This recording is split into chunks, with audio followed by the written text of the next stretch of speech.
think I ever doubted you. Thanks. You're not so bad yourself. I never get many complaints. It's just real rare these days. Find someone who's not willing to take things the way they're handed to them. Too many good folks not willing to get their hands dirty. And too many assholes taking advantage of it. Look at what happened to Diamond City. Before McDonough took over, it was a half-decent place to live.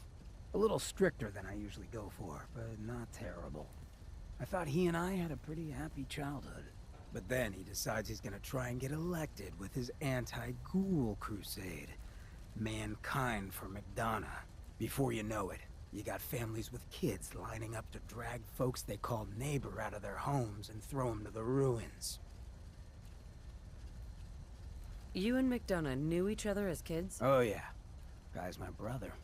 Grew up together in a little shack on the waterfront. Guy was the standard big brother.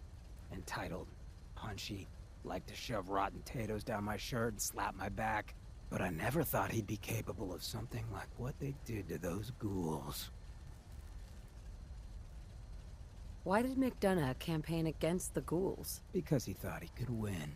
There'd always been a pretty clear divide between the folks living in the stands and those down on the field.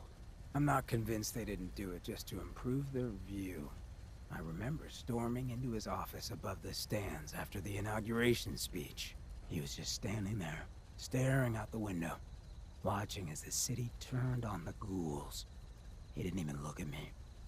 Just said, "I did it, John.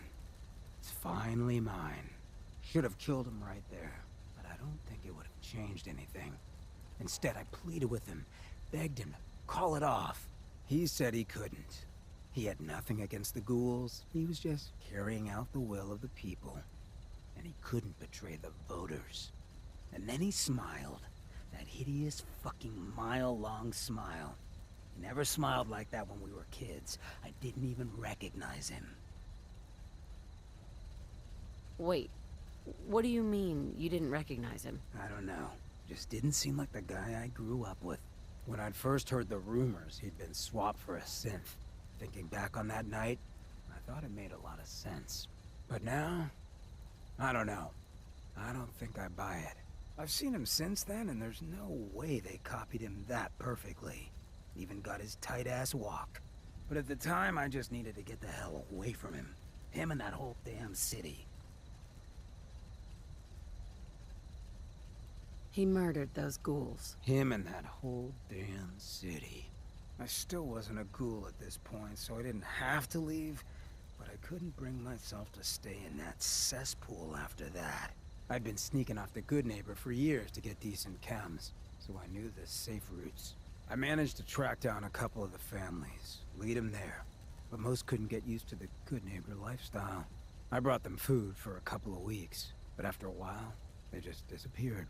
Folks in Diamond City signed their death warrants, and all the good people were willing to just sit by and watch.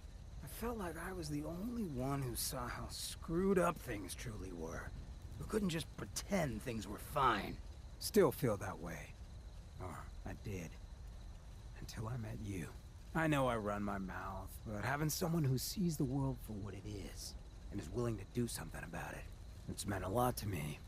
I feel damn lucky to have you as a friend. I feel exactly the same, Hancock. It's been a hell of a ride thus far. Then here's to a long road, with plenty of ammo. Well, thanks for hearing me out. You probably weren't looking for a history lesson, were ya? You wanna hit the road?